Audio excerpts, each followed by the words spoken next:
Excellent. We can get started. Brilliant. So, Nicola, welcome to the podcast. Thank you very much for joining me. How are you? Good. Thank you for having me, Johnny. Nice to see you again. I am very well, thank you. Excellent stuff. So, proper introduction. Nicola Hayman, you're the legal manager at Kingsbridge. And today we are going to be talking about the insurance implications for the move to more SoW-based work. So we've got some interesting bits to discuss. And obviously there are some key differences, which, we can address from different angles around the legal aspects of it and the insurance aspects of it. But how did you get into this market? What's your path been to kind of end up where you are at the moment? Good. So finishing my legal qualifications, I kind of didn't know what to do next. I remember I got offered two jobs. And one was G2V, which is a recruitment company, was Vivid Resourcing, G2 Recruitment. It was specifically Vivid Resourcing that I was going to. And the other one was an immigration law firm. So they could not have been further apart. And I think I went for the interview, maybe one was one day and one was the next day. And when they both came back with an offer, it was like really junior paralegal work. And it's just so funny to think back to go, that was where it all started, because I obviously chose Vivid, and then I've been in the recruitment industry ever since. So I was there for a few years, and that's where I learned everything. Very kind of contract focused, but signing up to big onerous client terms, so advising on that. And then I moved to APSCO as their legal advisor, and that's really where I learned everything. So I worked on their legal help desk just over 3 years, I think I was there for, advising recruiters mainly, offering the legal and compliance training, but taking queries around anything. It could be from, this is honestly true. We had one once saying, someone's feet really smell in the office. We don't know how to talk to them about it. Deadly serious. So it would go from that to then, IR35, obviously in the main. GDPR happened when I was there, so that absolutely took over the help desk. We were dealing with hundreds and hundreds of queries. So, and then I made the move to Kingsbridge beginning of 2019 to help support them with their whole IR35 offering, along with Andy Bessie, who's our head of tax, and has a vast amount of experience with IR35. So working alongside him and then helping grow our whole IR35 offering. I very conveniently timed having a baby. I must have predicted that they were going to postpone it. But yeah, she was due in September 20. So thought that we were all geared up and ready for the reform to come in, and then suddenly they announced it was being postponed, and I would obviously be on maternity. So I think there was a lot of white faces when they announced that, but they managed it and they did an incredible job, which I'll touch on a bit more. But yeah, they really have expanded in that area and now offer so much to recruiters and end clients around IR35. That's brilliant. If you think about the last, when did GDPR come in? Was that 2018? 2018. So in the last last 3 or 4 years, there's been so much change. Brexit thrown in there as well. COVID thrown in there as well. It's been absolute carnage, really, hasn't it? Just in the market in general, but from a legal perspective, so many things to get your head around. But I guess doing the APSCO role must have been incredibly useful, just in terms of giving you massive exposure to everything ranging from athlete's foot to IR35. It's an amazing experience, really, isn't it? No, it is. And I think that's what I love so much is recruiters are so good at adapting. And this is obviously what we're going to touch on. It's nothing to do with kind of bending the rules or anything like that. They're just so reactive. And if you give them a piece of legislation, they will find a way to work with it. I mean, when we first were talking about GDPR, and they're thinking, God, we can't send CVs. How are we get, this is the recruitment industry dead. Absolutely not. They're all still flying. Same as IR35. It's a massive impact. But they find ways to work with it. So I think that's what I really like about the industry.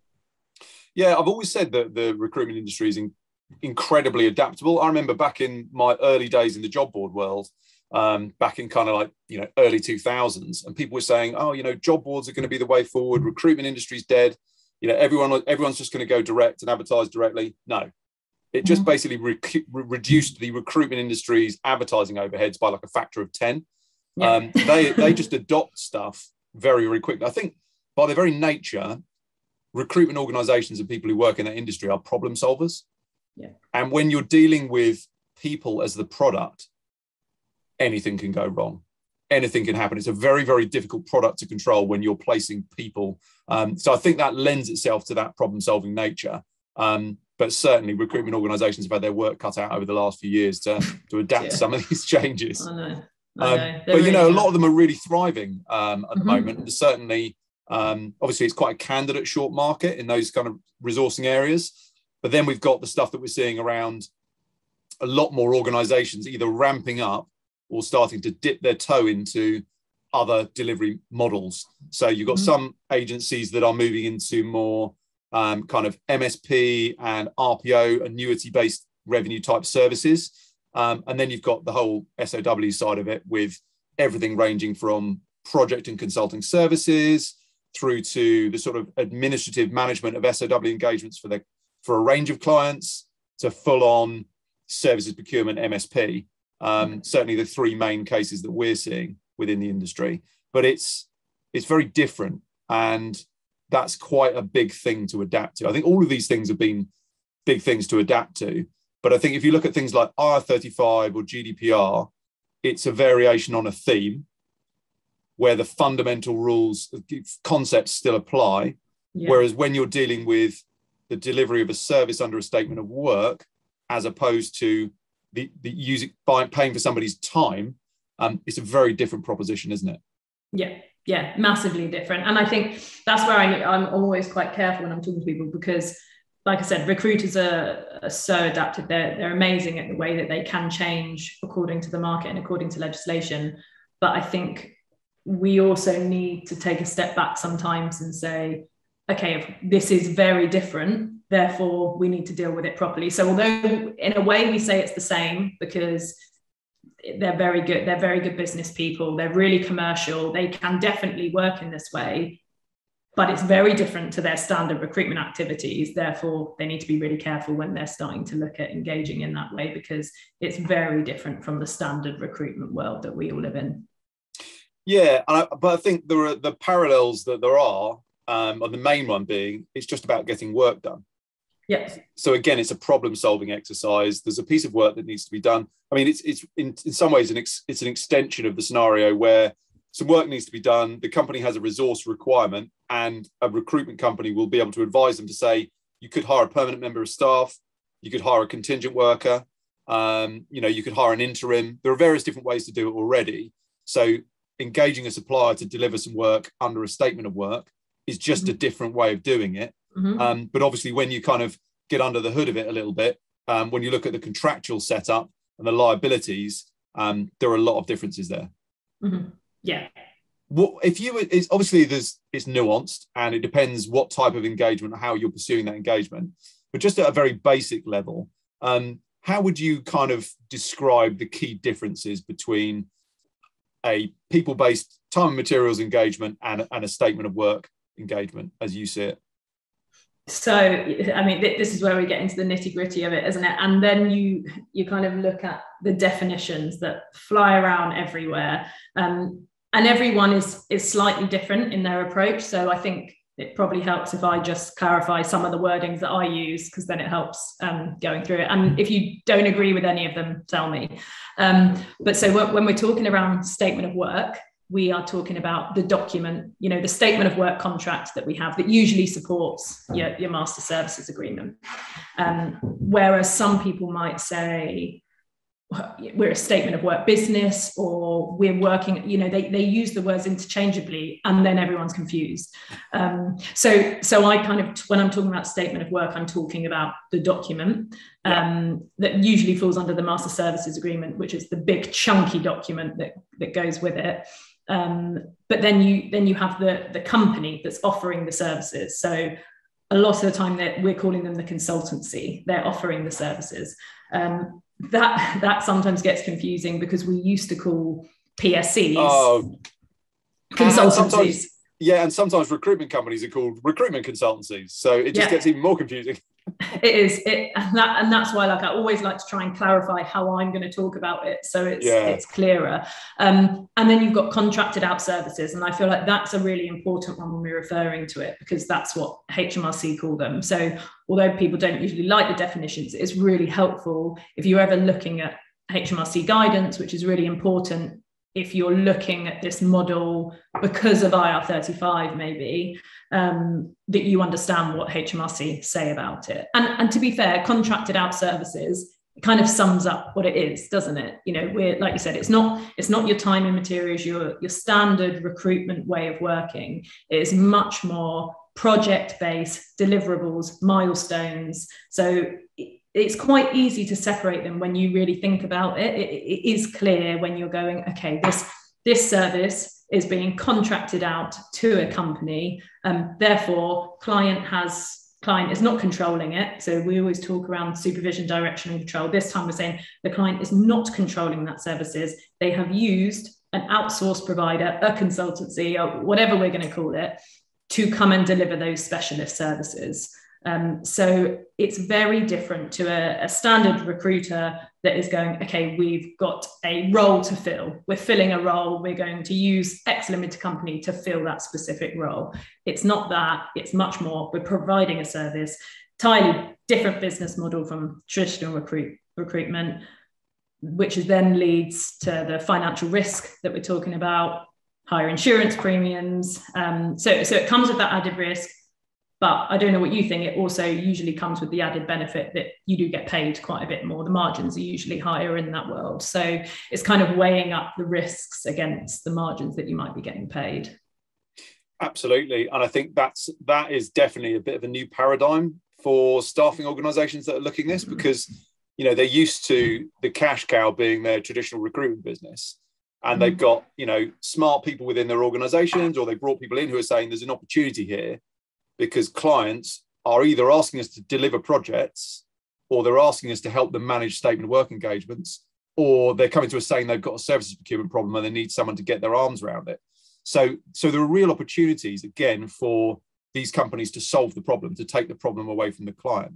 So that's where, particularly with the organisations that are maybe not so much like MSP, RPO focused, but pure staffing, they'll typically get the opportunities from what we see, firstly around the project delivery side of things.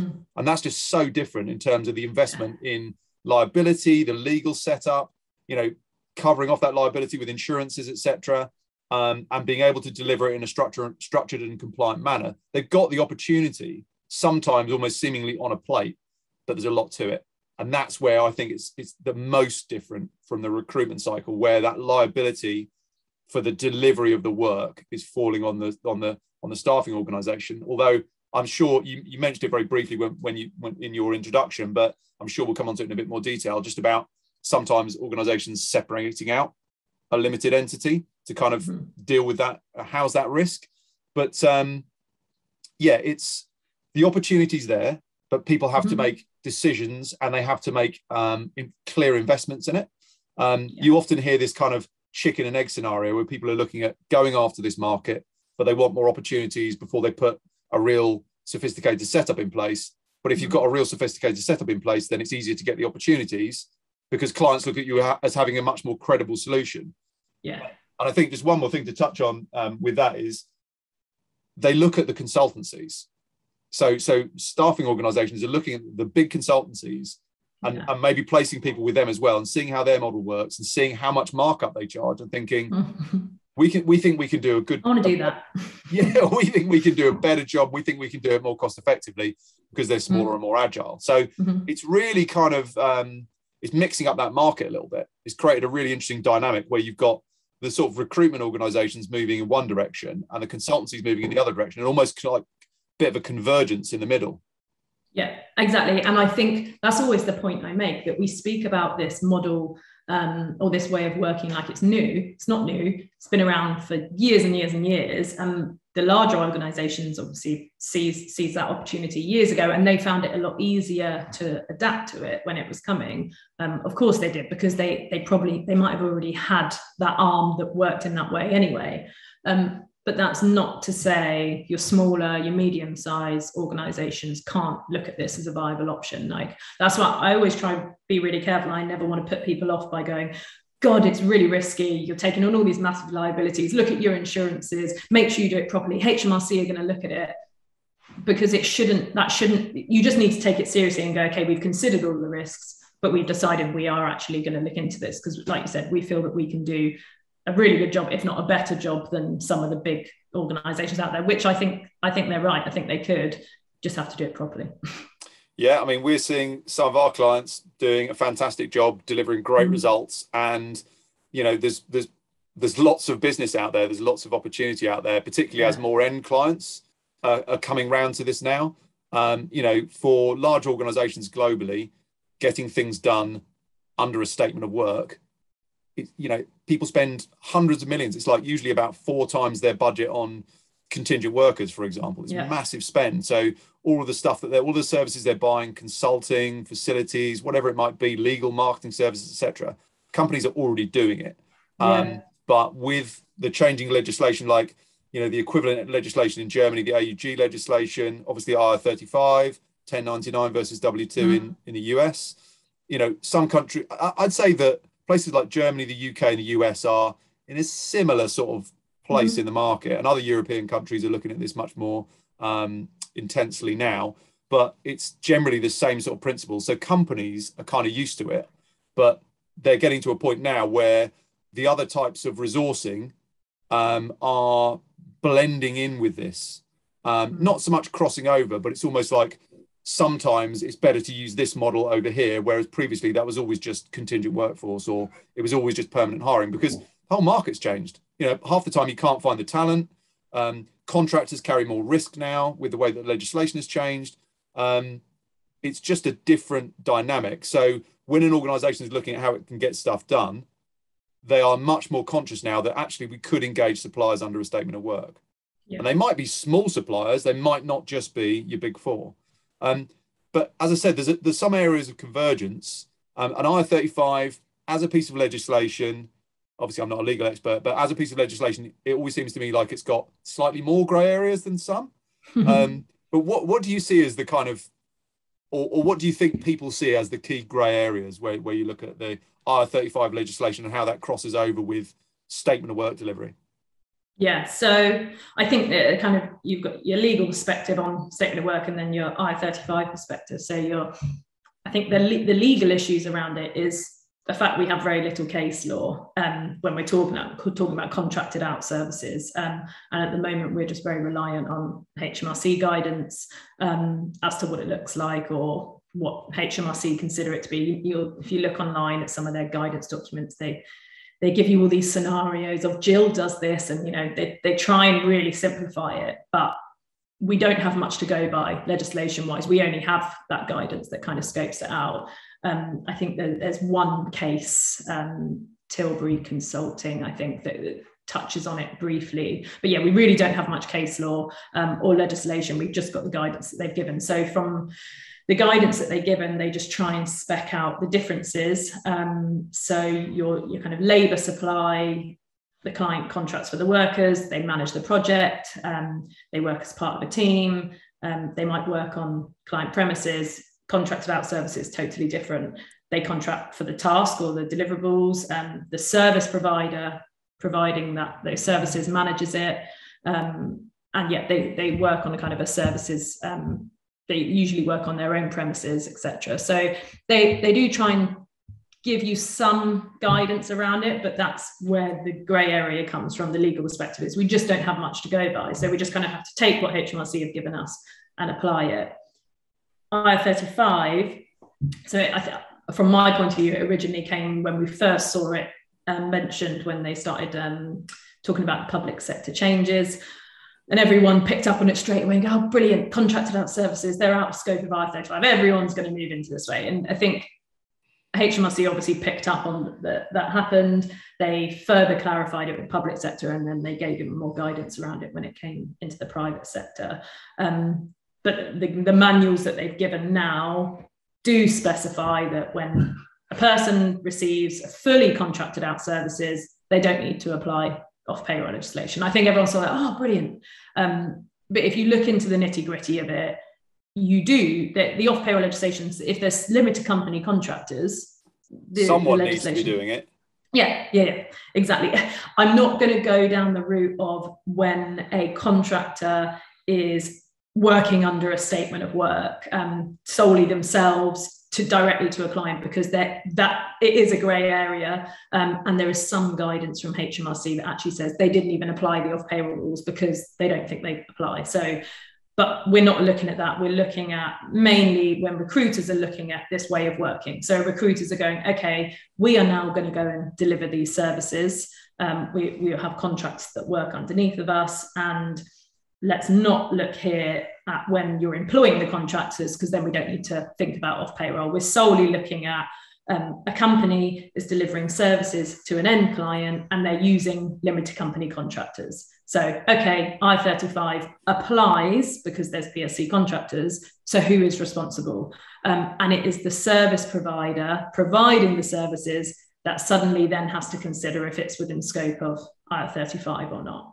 So hopefully that kind of clarifies why IR35 is even anything to do with this.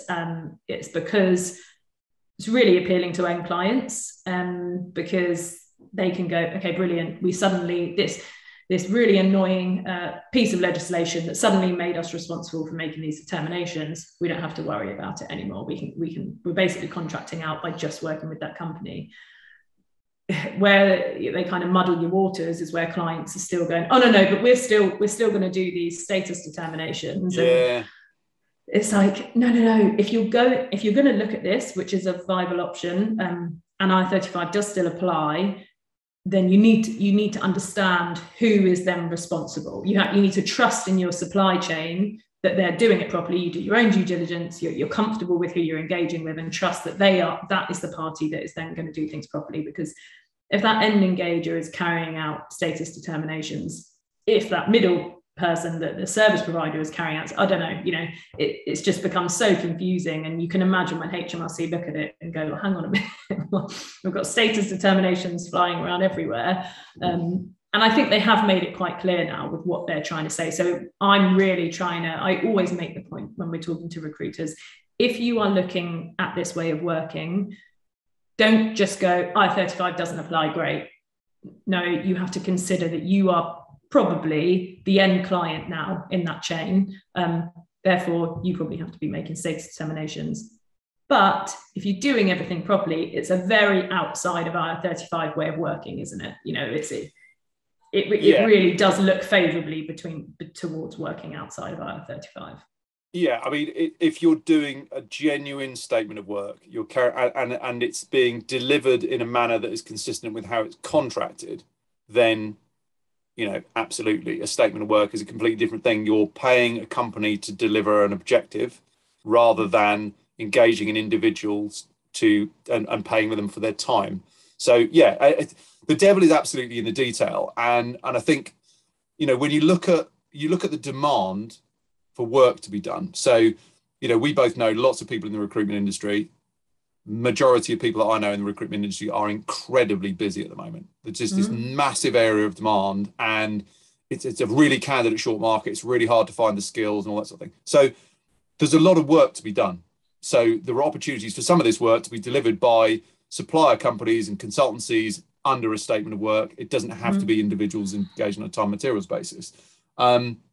So there's a huge opportunity to apply this. But I think, when you were just talking about statements of work there and the parameters around them and where that sits outside of IR35, I think one of the other things that contributes to this sort of slightly grey area is in terms of trying to capture it in like an HMRC definition is statement of work is so varied. It can apply to so many different things. A really small task delivered by a really small supplier to a massive, giant, maybe even, multi-year project delivered by a big big consultancy. So there's a lot of variation there. Yeah, definitely. So I think when you look at all of these things, and this is something that for us, because we are solely focused on statement of work, life cycle management, our system is purely designed to support proper statement of work workflows, which is obviously, of benefit to people that are using it, because they're being channeled in the right direction to make sure that they're doing it properly.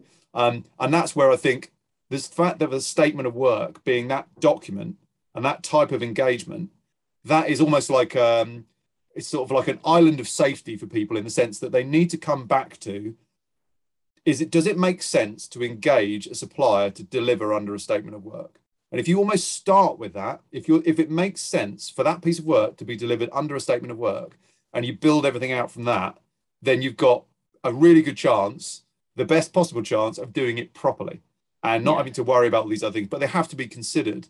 So there's a really big need for organizations to make sure they do it properly.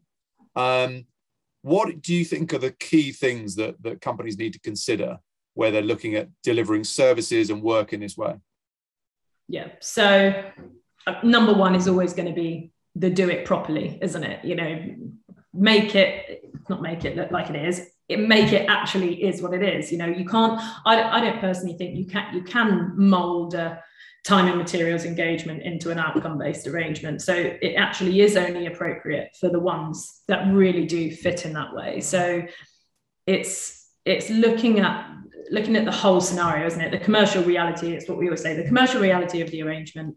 They kind of really need to heavily scrutinize it. That it's the same as when we're talking about IR35 in general. It's not just in the contract. You can't just relabel it. If you're providing labour, you're providing labour. And I think this is where HMRC are getting quite hot on it again. And this isn't to put people off looking at working in this way, but don't think it's going to just go under the radar. They put in one of their manuals,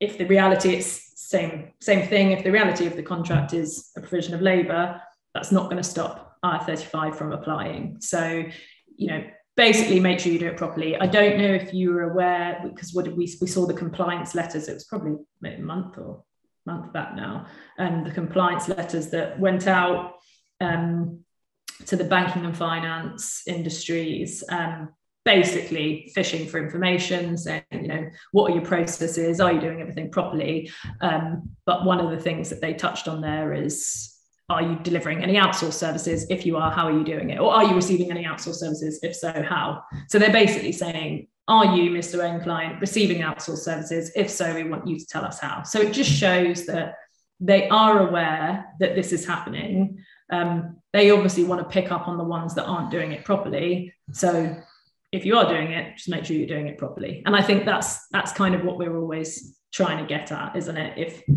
If it looks like it's labour supply, time and materials, walks like a duck, quacks like a duck, is that what they say? It is a duck.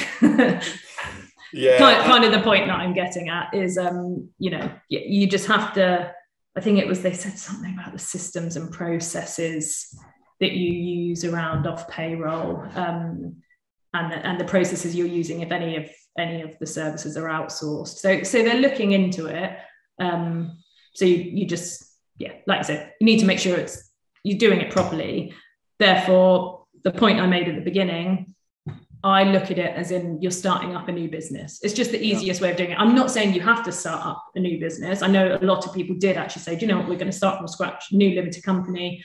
But if you look at it as in what would you do if you were setting up a new business, you wouldn't just quickly decide it in your director's board meeting, download a statement of work contract offline and then send that to your client, and then contractors are there on Monday. You would do it all properly. And then that's obviously where insurance implications is something to consider. Same way as if you set up a new company, you would go and get insurance for that company. So I think that's kind of where Kingsbridge has been supporting some of our partners that are saying, you know what, we're looking at this now, or we've already moved into this area, or we've been doing it for years.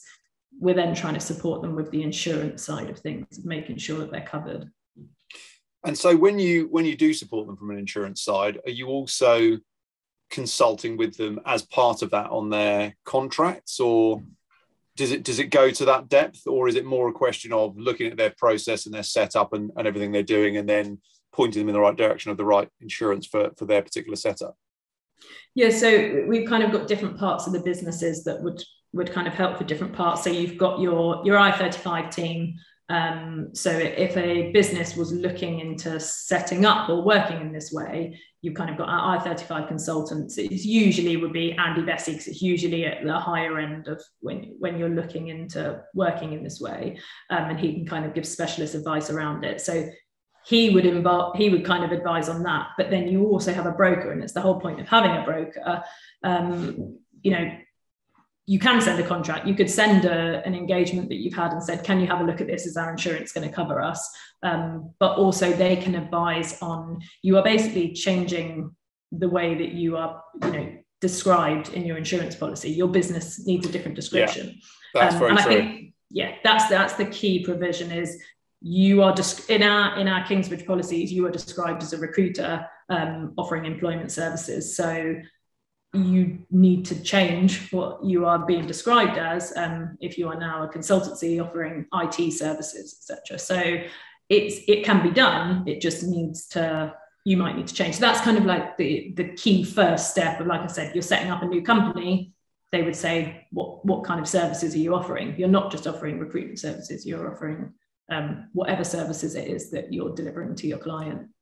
Yeah, and I think the idea of that kind of start from scratch mentality, whether you're setting up a separate limited entity or not, is a really good point, because, as you said, you've got the commercial reality of business planning it out and making sure it makes sense, working out, when it's going to start to tip in your favor, because there are probably going to be some upfront costs. But obviously, in the long term, there's a very lucrative opportunities out there.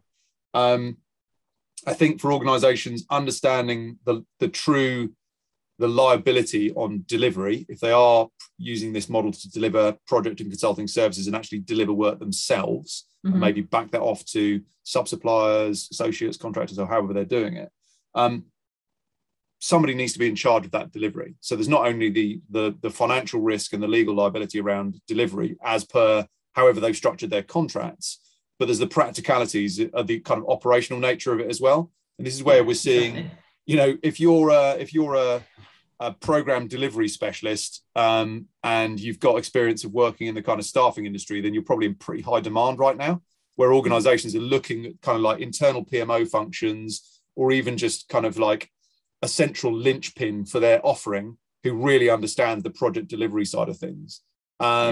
Which is an interesting direction for the recruitment industry to go in, but they're very capable of doing it, and we're seeing people doing that really well. And alongside that delivery kind of risk, as it were, is making sure again that it's being delivered in the way that it's supposed to be delivered. So you could have a lovely statement of work, and all things considered, it looks like it should be fine, but if you're not tracking milestones effectively, and you're not looking at where changes are made, and you haven't got an auditable process, then it's quite difficult to back that up. And it's actually quite difficult to stay on top of it. So I think that's a really important part of it. But the other side of it, with kind of separating it out, is the fundamental fact that people who are purely on the recruitment side won't necessarily understand this area particularly well. Certainly initially. There's a real kind of education process required within organizations that do this. But there's a huge benefit to that, because if their recruiters are all really au fait with this offering, they are going to spot opportunities. They're going to be talking to delivery managers, they're going to be talking to procurement, they're going to be talking to HR within organizations, where the opportunity may arise for it to not necessarily be a perm head or a contract placement. It could actually be that there's a project that could be delivered, or there's some statement of work to be managed. So I think that by giving it some credibility and building its own, even if it's just a separate offering that's clearly defined with the right things put in place, then for a salesperson who's on the recruitment side, they can get their head around that, and they can potentially add some real value, because they've got their connections in with all these customers, which is where the big opportunity is for these recruitment organizations. Definitely. I think that most of the recruiters that I speak to are fully capable of doing this. And it's not to belittle them at all by saying, you've got all these considerations. But I think what you don't want to see happen, which, like I say, we have seen happen, is them thinking it's as simple as, and I only know this from being at Kingsbridge, where I've had people email me, probably from pre-APSCO, just saying, hi, can you just send me a copy of your statement of work contracts? We're going to do this now instead. And I think that's exactly where the issue lies, is just people simplifying it way too much. And it's not only because we kind of start off, okay, yes, looking at insurance for your business, you know, you've got to be accurately described in your insurance policy, or potentially it's not going to cover you. At the moment, probably if you're under a recruitment policy, it's covering your recruitment activities of, you know, finding workers and then sending them over. It is absolutely not covering you to deliver X services. So I think that's kind of like key step one, is let's have a look at what you're covering there. But then also is the actual statement of work contract. And I think we've discussed before, some of the liabilities in there are huge. And, you know, of course they are, because you are responsible, and it's so clearly defined. You've got your milestones and your deliverables in there, and you're usually paid on satisfactory performance of those. It's so clearly scoped out that therefore it's even easier for a client to say, this hasn't been completed, and, you know, you're then potentially on the hook for those liabilities. So yes, you've got your insurance that you need to make sure covers you for the work, but then you also need to make sure that your insurance is covering you for the liabilities that you might be taking on. And I've seen all different amounts out there. I've seen unlimited liabilities in some of them. So it's making sure that each part of your policy is going to cover you. And that's hopefully where most recruiters can speak to their broker and say, can you have a look at this agreement that we're signing up to? We're agreeing to X, Y, and Z liabilities. Is our insurance going to cover us? And then, you know, sometimes they might even make the decision where there is a really high liability in there, and they can make the commercial decision of the insurer going, we only cover you up to 5 million and you're taking 10. Do you want to do, you know, the insurer isn't going, no, you absolutely can't do that. You can, but your insurance is only going to cover you up to a certain amount. So then you can kind of see the business risk that you're taking on. So you've got your insurance company as your whole that you need to consider, but then you've also got insurance to make sure that those liabilities that you might be taking on are accepted. And that flows through to, what are you passing down to the contractor? Because we know most of the recruiters, standard, they sign up to terms with their client. They would push back as much as they can and go, we are absolutely not taking responsibility for the services here. That's not what we do with a recruiter. Push back on those terms. And then they have their contractor contract where they go, you are actually responsible for all of the services that you're going to deliver. So that's where contractor insurance becomes a vital part of this as well. Not only is the recruiter probably taking on a lot more responsibility than they're used to, but you want to make sure that the people that are delivering those services have adequate protection as well. So it's really varied when you get into insurances. And then you have IR35 insurances, which I don't think maybe we'll touch on today, because it's kind of going one step further. But I'd say when you're looking into that model and how do you make sure it's done properly, that's the bits that you need to consider. You need to consider your business insurance. You need to consider the liabilities that you're looking at, if they're covered. And you also need to consider your contractor insurance to make sure that they're all covered as well. Yeah, that's really interesting. And I'm sure you're probably seeing some pretty significant demands being placed on recruiters that are looking to do this by their clients in areas that the recruitment organization is just not used to, and potentially levels of risk and levels of liability cover that they need that are just completely different order of magnitude to what they're normally dealing with. Yeah, and exactly that. I guess the other thing is, it's just, you know, staffing agreement contracts or MSP, RPO contracts, or just, you know, recruitment terms, or however, even if they're specified by the client or specified by the recruiter, you know, most organizations are pretty au fait with all of that. They're, you know, there's some variation, but it's well tried and tested. It's a well-trodden path. You know, going back to your comment earlier, there's a lot of case law when it comes to just like standard recruitment processes. But just the type of agreement that these organizations are going to be having to look at putting in place or dealing with, where the client may dictate a lot of those terms, it's just a completely different setup, really, isn't it? So it's a whole set of problems that they haven't had to face before, for their legal teams, for the people selling it, for the people delivering it.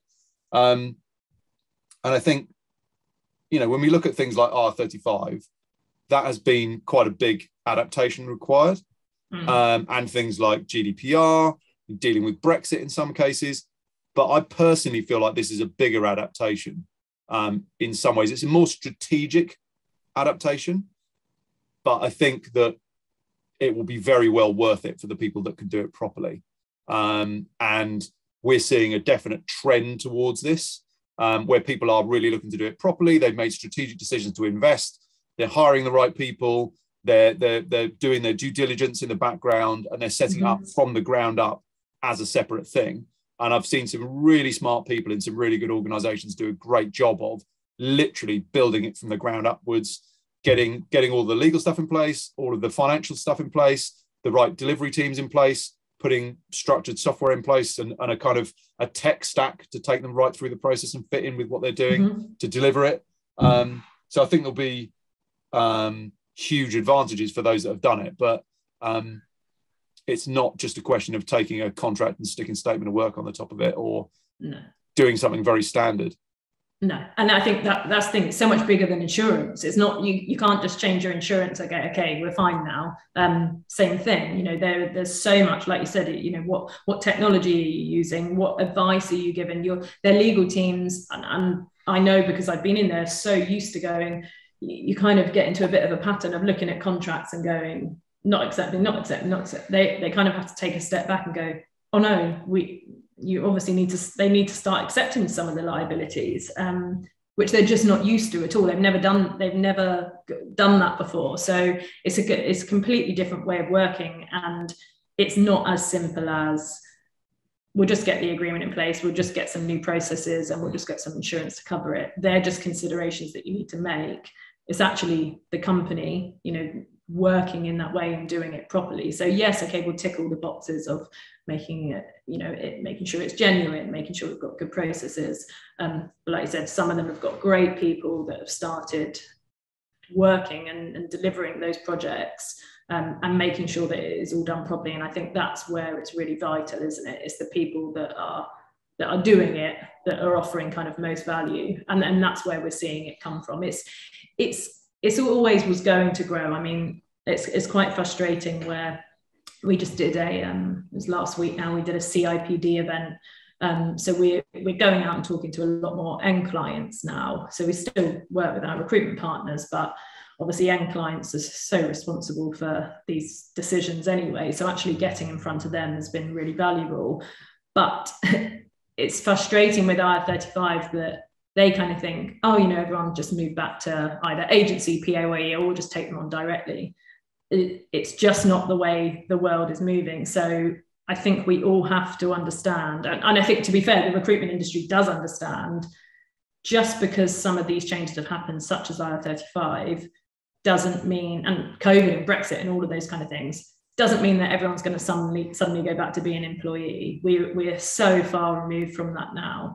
And we're just making sure that everyone is adapting and doing it in the kind of the best way that they can. So as simple as we're not taking on contractors anymore because of off payroll, which obviously we hear all the time from end clients.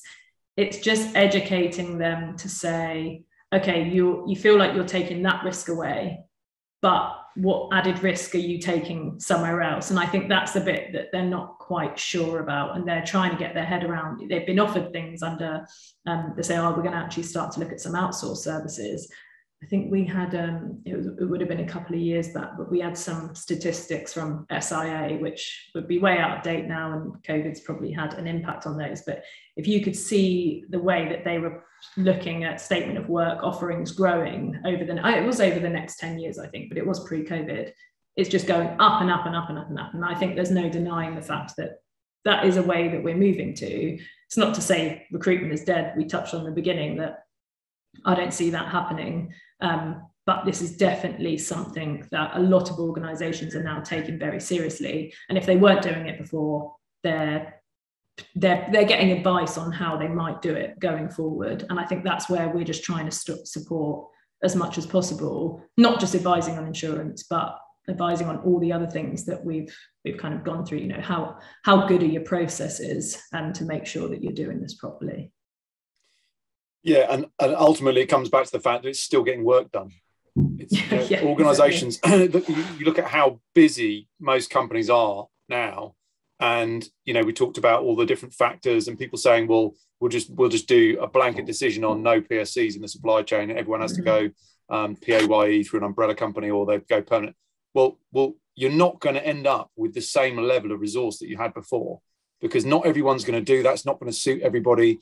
It's not necessarily going to be feasible. And when you start running like cost benefit analysis against it, is it more expensive to outsource it? Maybe not. If you're getting work delivered to deliverable outcomes, to clear objectives, that's potentially more cost effective. If you have a situation where people are employed on a time and materials basis, but they're not well managed, or their output isn't well measured, if you're paying a consultancy to deliver a piece of work for you, you're going to have the person who's defining that work is going to have to really understand what the company strategy is, how what they're doing applies to that company strategy, how that breaks down into things that they need to achieve, and how that breaks down into what they're going to ask a supplier to do for them. That's very different to just having a big team that are sitting there cranking away.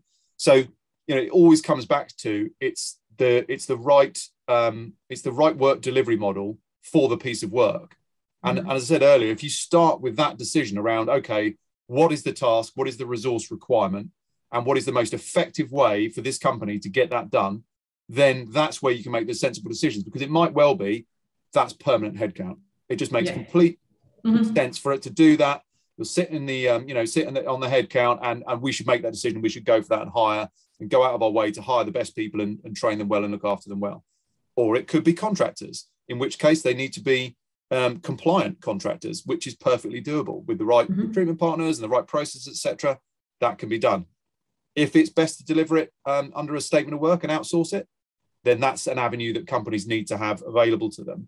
And that's where, again, this is a big change for staffing organizations, but they're still helping their clients get work done. And if they can facilitate this model, yes, they might be bringing in, you know, smart people who come from like a project management, program delivery type of background. And that's culturally quite different to a standard recruitment kind of staff, but they can fit really well together. And we're seeing that happen, where you get these specialist divisions that are designed purely for this kind of consultancy provision model. But they can be really well supported by the staffing side of the business when it comes to actually fulfillment. So as I said, when you look at the convergence between recruitment organizations moving up the value chain and big consultancies, or consultancies moving into more other services, staff augmentation, and they obviously augment a lot of their work delivery anyway. It's this kind of mishmash where clearly there is work that needs to be done. Someone needs to take responsibility for it. And somehow the person who's taking responsibility has got to make sure that it gets done by people with the right skills. So these are the sort of problems that decent recruitment organizations are actually pretty well set up to solve. They've just got to adapt to that different front end to it. And they've got to make sure they're building a whole new process, and they've got to make sure they do it properly. So one of the other things that I found quite interesting is we've seen some organizations that are getting started in this area really partnering with their clients, or their clients really partnering with them, in the sense of almost helping them get started, where the client has got a problem and the recruitment organization could potentially help solve it for them by taking on the delivery of a project, for example, and being able to then take the risk on resourcing that, where the client might not be willing to do that, or the client, there might be reasons for the way that they need to spend their money that they have to do it, they have to outsource it. And we've seen some examples of that, where that has been a really interesting way where people have got started because the client's been patient, they've had a clear indication that there's work available for the recruitment organization, and therefore it's a clear decision for them to say, okay, well, we've got this opportunity that's going to be worth X. We need to invest up front, take a bit of a hit, do it properly, because then there's a really great opportunity for us. And that's an interesting way that I've seen some people get started. But for others, they're just plugged into the market. They know what's happening. They know there's this shift, and they're taking the strategic action maybe even before they've really started to go and sell the proposition. Exactly. I think you picked up on, like, clients are the biggest issue. You know, like I said, it's not that recruiters need to adapt into this way of working, it's that they have the option to adapt into this way of working if they want to. But I think the biggest issue that everyone has at the moment is talent shortages. And, you know, it's been an issue for ages, and I think it's going to continue being an issue going forward. So why, if you were an end engager, would you restrict yourselves? And I guess it all boils down to risk. They feel that their risk appetite is really low, therefore they're not going to do X, Y, and Z. But if every end engager did exactly what you just set out and said, you know what, for people where we feel like we really need permanent staff or we want to take them on directly, we have the option to do that. I guess our point around that is that's becoming quite restrictive because people don't necessarily want to work in the way. A lot of people do, so that it's still there, but they'll struggle. So why would you restrict yourselves from working in the way where you go, and actually here we've got a pool of people that we feel can be agency workers and be payrolled by our umbrella company or our recruitment partner. But we also have contractors here that we now make sure are compliant, and we have a good process in place around that. Oh, but we also sometimes outsource certain services because we feel that it's easier to do it. Yes, there might be a higher cost implication, but we feel like it's worth it in the long run. And you think if an end client could just look at it in that way and go, I'm just not going to restrict myself because what do we need more than anything? We need good talent, and this is the best way that we can do it. And I know it's not as simple as that, because you speak to end clients and we get pushed around to, like I said, HR, it might be with head of tax, or it might be with finance. And no one really knows where all of these areas sit. You know, you've got, if they're big enough and they've got a whole procurement arm, then great. But it's so varied. So I think we're kind of always banging the drum that our biggest issue at the moment is talent. Therefore, what can we do about it, and how can we support you, and how can the whole market support you in general? And I think that's, like you said, you get a lot of good recruiters that really partner up with their clients and say, okay, look at what they need, and then they try and spec it out in that way and make sure that they're covering it as best that they can. But yeah, we can't deny the fact that this all boils down, doesn't it, to talent and getting work done. That's basically what we're talking about, whether we're talking about statement of work, IR35, recruitment in general, insurance, all of these things. Is clients need the resource. How can we make sure that they get it without them feeling that they're taking on a kind of massively added risk? And I think that's what happened with IR35. They just got so nervous and they said, we're just not going to work in this way. And what they didn't do is look at the implications that it has, not just talent-wise, employment right implications, supply chain implications. We've seen all the stuff around the umbrella companies and kind of everything that's going on in that market. So it is just not simple enough to say, no, outsourced services could never work for us because we're this. Oh, and no, we wouldn't take on limited companies anymore because of IR35. So we're going to pigeonhole ourselves only to do this. And then they sit back and go, why are we really struggling to get people at the moment? But when you get the recruiters out there, which, you know, there's so many of them that are really adaptive and kind of supporting their end clients directly. I got taken along to quite a few end client meetings when IR35 was first kind of, we thought it was coming in 20. So we were going along to a lot of end client meetings and I think that's just amazing from their recruiter going out and going, right, we're going to take insurance with us, we're going to take umbrella companies with us, we're going to go in and go, this is everything that we can do to help you.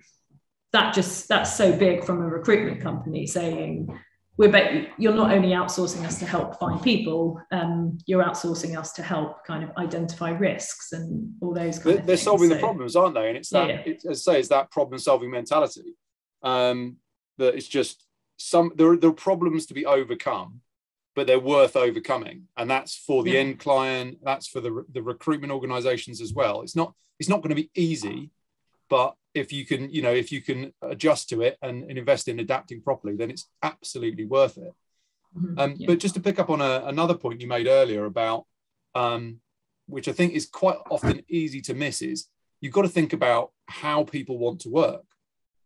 And, you know, there are different ways that people want to work. Some people want a permanent job. Some people love being a contractor.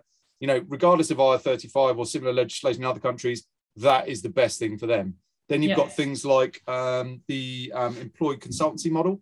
I had Jessica Holt on from Resource Solutions recently, and that was a really interesting conversation just about that model and how that can work. And then you've got just this whole growth of outcome-based work delivery models, ranging from the gig economy, you know, task-based stuff. I mean, it's massive now. I remember being at the SIA CWS Summit and the gig economy conference that they do back in like 2019, and looking at all the growth stuff around that. But COVID accelerated that massively, in my opinion. Oh yeah, it's huge. Yeah, and you know, just the remote working, just more flexibility, and just COVID has also just made everyone think outside the box, or outside the box is possible. You know, how many people you've spoken to have sort of said, oh God, we never would have thought it'd be possible for our business to work in this way, but it's absolutely fine. Doing video calls, people working remotely, people having more flexibility. You know, it's brought a lot of good things in terms of adding more flexibility to the way that people can work.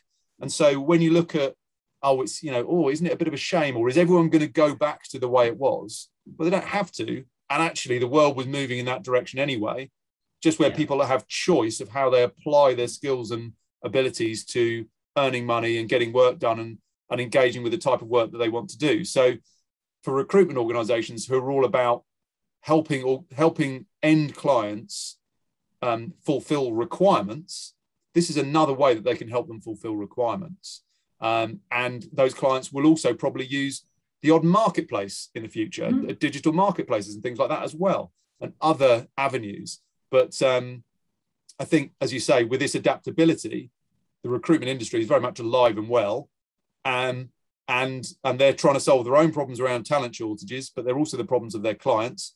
The clients also have the problem of just needing different avenues to get things done, because regardless of IR35, there are going to be situations where outsourcing a project to a company to be provided on a deliverables basis is the most effective way to do it.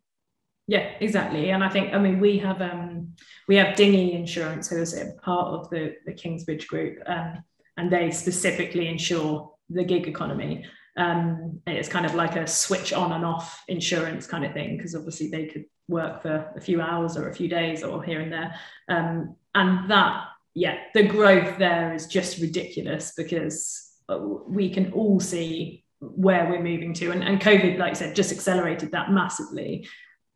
It's not to say that there isn't still, you know, perm. If you speak to any perm recruiters, they say, yeah, we're doing really well at the moment. It's huge. So yeah, it's definitely not to say that that avenue still isn't there.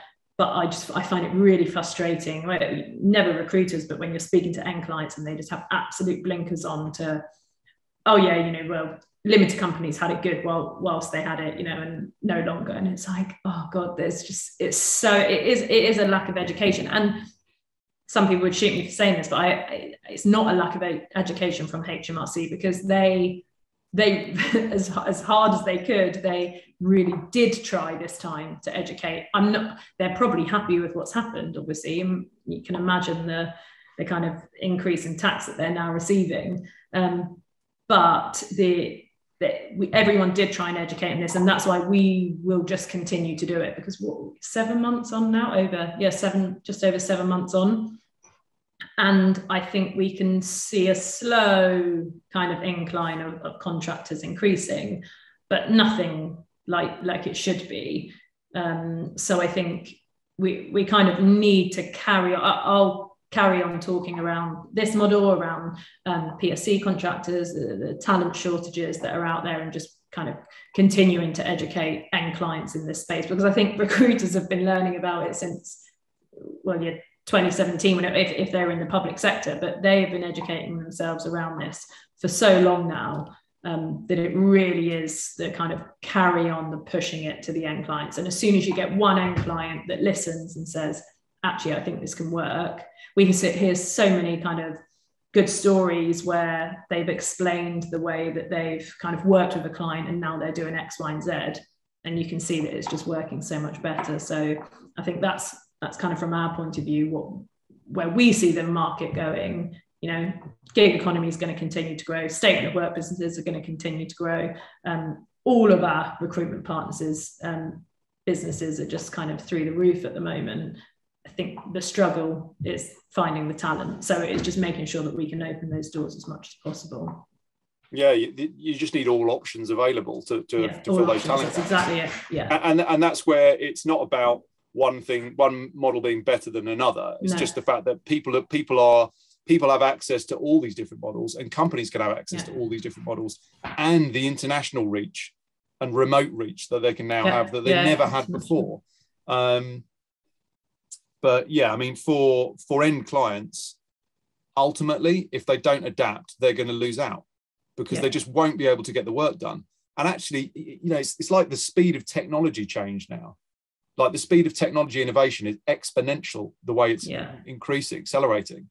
So for companies that are slow, they're going to suffer double the pain that they would have done 10 years ago, for example. So I just think that will be the driving factor that forces people to adapt and to accept that change is happening. And that as organizations, they need to be faster in the way that they adapt, how people work, what models are available, the shortages and how to overcome it, and how they can solve these problems. So yeah, I think it's something that will change pretty rapidly. But if you look at it on the basis of, okay, we're just over 7 months on from IR35 reforms going live, it's not actually that long.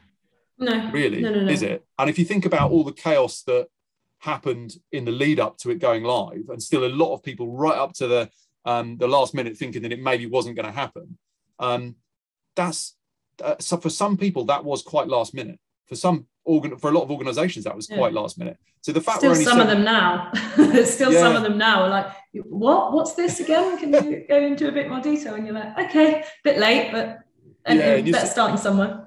Yeah, exactly. And you're seeing these fines coming out in the public sector, DWP, 83 million or whatever it was, and various other parts of the public sector. Scary numbers, and so I think we will see an accelerated acceptance of the fact that things need to be done properly. People need to get their ducks in a row. They need to look at other models, but also where the changes and where organizations have made changes to cope with that have shut out some talent, or have dropped off some of their resources. They've gone safety first, no PSCs, and that meant they're not going to have noticed the drop in productivity until now or the next 6 months. And that is going to be something that's really going to affect organizations that have taken a very risk-averse approach, which is fair enough, but who haven't provisioned for the fact they might have had a drop-off in productivity. So I think that's really interesting. There's so much. I think you're exactly right. 7 months just isn't long enough because of the situation we're in, because of COVID and because of Brexit. They are just so unaware of how much IR35 impacted as well, because it's just so easy to go, oh, it's because of COVID. That's why we can't find talent at the moment. We gave a statistic around a survey that around the HGV drivers. I don't know if you saw it, but it was just around how IR35 was one of the key reasons that a lot of contractors moved out of that space. Now, I'm not trying to say that HGV drivers are all outside of IR35, and it's a shame that they've all left because of the changes. But I think there would be so many organisations that were not aware that IR35 was an impact there at all. They would have gone, oh, no, it's because of COVID and it's because of Brexit. And I think it was over half of the contractors that responded to it said IR35 was their reasons for going. So although it wasn't the only reason, it's a key reason. And I think it's overlooked so massively. And maybe when we're a year on, I think when we get to April next year and everyone starts looking at this again, because it just happens every April, we're suddenly become really busy again. I think maybe they will say, okay, we have actually realized it. And we do a lot of research. I don't think we've issued our survey results yet, but we obviously have a huge database of contractors. So going out to them and saying, what, you shut down your limited company, or you change your insurance, or you close your insurance, what are the reasons? If you look at where IR35 comes, it's absolutely huge. But I think the HGV one is just good because it's a topical subject that people go, oh, okay, oh yeah, I know actually what happened there. Yeah. And they suddenly listen. And they just weren't aware. So when you've got kind of the papers actually talking about IR35, you still speak to so many people that go, what's that? And it's like, God, it is you. That's why we, like I said, we just have to continue educating, continue supporting recruiters in this space, and then just work out kind of how the market's going to play out in this regard. Because like I think we touched on earlier, you know, HMRC are going to be hot on any sort of model that's disguised. Whether they have the resource internally to manage it, you know, people can dispute, but you don't really want to be, you know, you don't want to have a red flag. You don't want HMRC to be investigating you. So they are aware of kind of disguised setups. So you know, organizations do need to be really careful that they're not doing that, even if they didn't mean to. They just need to be really careful that they're not doing that. But you know, we've said it many times during this chat, you know, recruiters will always diversify and adapt. We just need to get clients to follow with them and, you know, adapt in their own way so they can continue to access them. Yeah, and that's why I love this sort of conversation, because I totally agree with you that it's all about a continued education process and communication and getting the message out there, and just, you know, kind of creating discussion about this stuff, because there are, it's not like it's magic or witchcraft or something like that. There are the right ways to do things and the wrong ways to do things. There's effort involved in everything, in any new thing or adapting to something, but there are ways that organizations can really do this effectively, and there's ways that recruitment organizations can really support them effectively. So that's why it's great to get your take on it, and you know, from your expertise and your particular angle on it. It's really, I find it such an interesting kind of conversation. And in fact, one thing I was going to just drill into as a detail was when you're talking about the kind of assessments and who's making assessments and where people should be making assessments and stuff like that. It's this issue of who is the client for the purpose of the delivery of the services. What are you seeing in the market in terms of people, how people are handling that? I think we might have touched on it earlier. The issue I've seen is not so much that there are some people that aren't aware, where they think, oh yeah, well, actually we're going to deliver outsourced services now and we don't have to worry about IR35 is a concern. But actually most of the recruiters that I've spoken to that have kind of entered into this space are aware that they are now the service provider and they are making assessments. And we've got quite a lot. So Kingsbridge have a tool to do IR35 assessments. So obviously you have CEST out there, but we have our own tool that's kind of a hybrid of an online automated tool, but also has the experts that are sat behind it if there's any kind of inconclusive results. So kind of a happy medium of a manual review that takes time and a CEST and the 83 million issues that we were talking about. So I think, yeah, it's trying to decide. We've got some organizations that are using the tool that do consider themselves to be the end client because they are providing the services in that way. So I think it's really comforting to know that they understand that. It's just some conversations that I've had where they've said, oh yeah, our client also wants to use the tool or as well because they're going to do the assessments as well. And that's the confusion, isn't it? That's where we spoke about muddying the waters, that, you know, it's quite clear now, the guidance that we've been given, and therefore you don't want to confuse it by you saying you're the end client because you're delivering the services, and your end client also going, oh, but we've been told because we're the end engager, we have to do status determination. So yeah, it's really trying to clear up that point of saying, don't get your end clients to do that. You know, it's not being really risk averse by going, oh, but we all did it. Therefore, we clarified it's not the way that it's meant to be done. Yeah, it feels like some people are trying to sort of almost like double bag it. Yeah. But I think it's counterproductive. And actually, if I was HMRC, it would raise eyebrows for me, because I'd think, 100%. Why are you doing that? Yeah.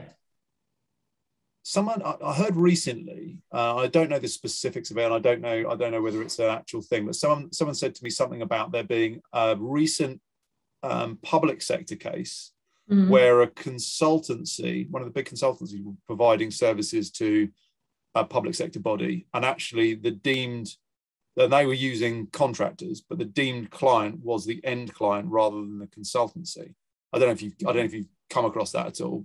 No, I haven't come across it. I think, yeah, it's a real, and it probably boils down to, was it an outsourced service? Because how's the work being delivered?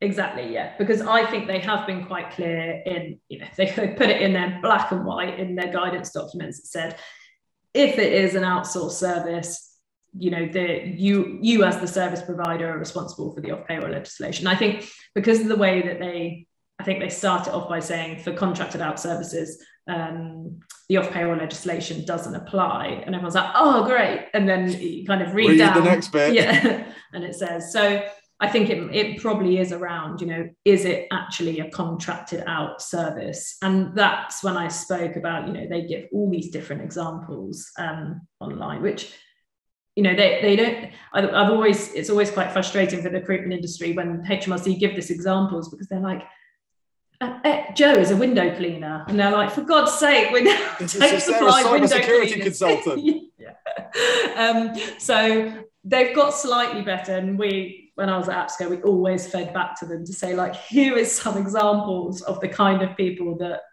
these recruiters supply. And they've got slightly better, but it's always worth looking on there at the examples that they give around, this is a genuine outsourced service. This one is not. This one, and like, this is where I said at the beginning, I wasn't going to touch on the fact where a contractor is directly working under a statement of work, because that's when it gets a bit confusing, because they say, we've decided off payroll doesn't apply to this. The end engager has decided off payroll doesn't apply to this at all. But I think in the recruitment world, we don't really need to worry about that. What we really need to focus on is that recruitment company offering those outsourced services. How do they do it compliantly? What insurances do they have in place? What platforms do they have to deliver this? Because it's not just as simple as here's a CV and here's a contract. And then kind of your risk-based approach of making sure that you actually speak to your stakeholders and your risk managers before going, oh, we'll just download a contract and send it. But you can see the industry's reactive to it. I think we can see that APSCO have started to offer kind of support around it. They have a statement of work part to their contracts now as well. So you can see that it's definitely a big thing that's happened in the industry. And I guess what comes with that is there's always going to be models that aren't quite right, and making sure that they're aware of it. So yeah, we're definitely moving into that space, but just say take further advice before you kind of really start there. Yeah, I mean, you're right. Definitely Mel and the APSCO outsource team are doing a great job around this sort of side of it. Just out of interest, in terms of the sort of models that you're seeing staffing companies kind of adapt to in this area, is the majority of it that kind of project and consulting service delivery, or are you seeing it more around the management of SoW engagements for their end clients, where the client still owns the engagement, but the intermediary is kind of administering it or wrapping their arms around it in a tri-party agreement? I think it's usually dependent on size from what I've seen. We've got some of our big partners that offer kind of, your RPOs and your MSPs, and they kind of offer it in their way that they've always been able to kind of package up work. And then what I've actually seen is it's actually more the kind of smaller, medium-sized ones that have set up a new company and a new brand.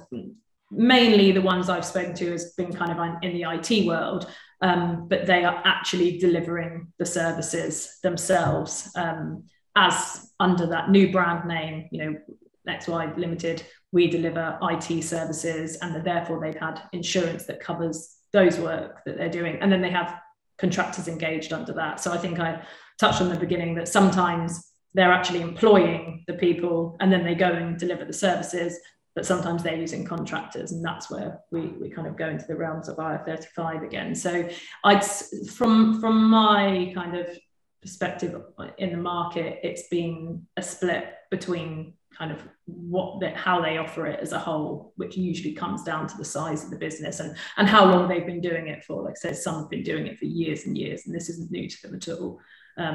Others are slightly newer at doing it, but so far, I mean, you would have probably a better understanding of the market in this space, but the ones that have started it and are doing it properly, and to be honest, they're probably the ones that I speak to, because no one's really going to contact us and go, oh God, I think we've been really doing this in a really dodgy way. And they're doing really well. And, and I imagine you've seen that as well. If they're doing it properly and they've engaged with all the right people and got all the right platforms, it's actually a business that's flying for them.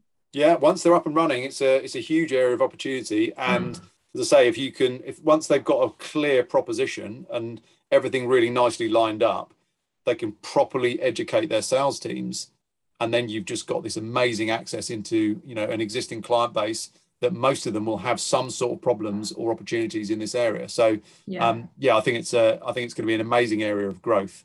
But just on that note, just to kind of wrap things up, if you had to make predictions as to what we're going to see, bearing in mind, as you said, the kind of anniversary of IR35, the IR35 reforms coming in April, over the next 12 months, what sort of changes do you think we're likely to, or what sort of trends do you think we're likely to see? I wish I could say that we're going to, limited company contractors, PSC workers are going to just come flying back, and everyone's going to do things properly and all get their processes sorted out. But I actually think it's going to be a much slower recovery. I think actually in the public sector we had quite a quick recovery, which is surprising. But a lot of the kind of public sector were bit more reactive and basically suddenly went, oh crap, we're really struggling to get contractors here. Okay, let's look back at this. But do you know what? I think Brexit and COVID has a lot to do with that, because I don't think they quite understand yet the impact that IR35 has had on their business. So I think it's just slower in saying, okay, why are we really struggling here? Can we just keep blaming COVID or Brexit? But then actually, when they realise there's probably actually quite a big pool of talent in the UK that we could have access to if we just cleaned up some of our processes, I hope that that's when we'll start to see it slowly kind of coming back. I think the whole kind of statement of work piece is going to continue to grow, definitely. I think, direct contractors through recruiters is going to be a slower recovery. But yeah, the statement of work piece, I mean, it's kind of every other conversation that I've been having since I've been back is, can we get some more information on this? But then obviously HMRC activity is going to be hot there as well. So it's kind of keeping your eyes peeled. It's always, you have to be quite careful, don't you? You talk about the fines out there, and I try and be quite careful when I'm talking about it with end clients, because you start saying those numbers and they go, well, that's why we're, not using contracts anymore. It's like, oh God, no, it wasn't quite what I was trying to get at. So yeah, I think, unfortunately, I think it's going to be a slow recovery for contractors, but gig economy, statement of work, contingent workforce is going to continue to grow. Yes, PSCs, are going to have a bit of a slower start, but I think the rest is just massive, isn't it?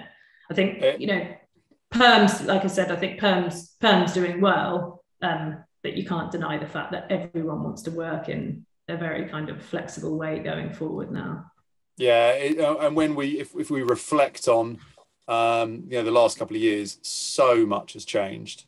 Like you mentioned earlier, having a baby at a point in time where IR35 hadn't quite come out yet because it had been delayed for a year, and right in the middle of COVID, that obviously will have had its own challenges, and that's obviously changed a lot for you as well. But just for everybody, stuff has changed for everybody, and that's what makes this whole kind of last 18 months, 2 years, such a rare event in all of our lives, is because there's not normally things that just change stuff for everybody. And it changes in different ways, good and bad, in different situations. But yeah, I think it's when you talk, it's a really interesting point you made actually about people not understanding the impact of IR35 because of all these other factors that all seem massive and all seem to be you could say, well, it's all because of that, or it's all because of this. Yeah. It's just a combination of them all. Yeah, exactly. That's what I try and say. We're definitely not saying I-35 is the key factor in all of this, but it's a really important one. So you can't just kind of ignore it.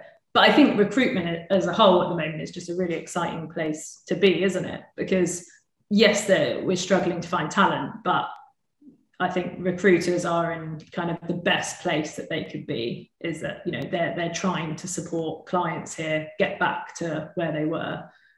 So it's going to be really interesting to see it over the next 12 to 24 months of exactly kind of how it recovers. And then we'll have another piece of legislation coming in and we'll all have to adapt to that. So it's just kind of continuing. People always say to me, they're like, oh, you're so young, you weren't even around for all these other bits that we've gone through. So I'm just excited to see what kind of the next 20 years throws at us. But it doesn't stop them. Like you say, the recruitment industry just grows and grows and grows and grows. So it's definitely an exciting place to work at the moment. Yeah, exactly. And it's an opportunity for them to apply those problem solving skills and work it out, find the way to move forward. So yeah, I think it's going to be a really interesting period of time. But listen, thank you so much, Nicola. I really appreciate it. Thanks for having me. Super interesting chat. And you know, let's stay in touch and see how things pan out. And yeah, I think maybe we could always try and regroup again after the kind of start of the next tax year and see how things are looking. But yeah, I think it's going to be some interesting time. Exactly. Quality. Listen, great to chat. Thank you very much for joining me. Thanks, Johnny. Catch up with you soon. Bye. Cheers. Bye.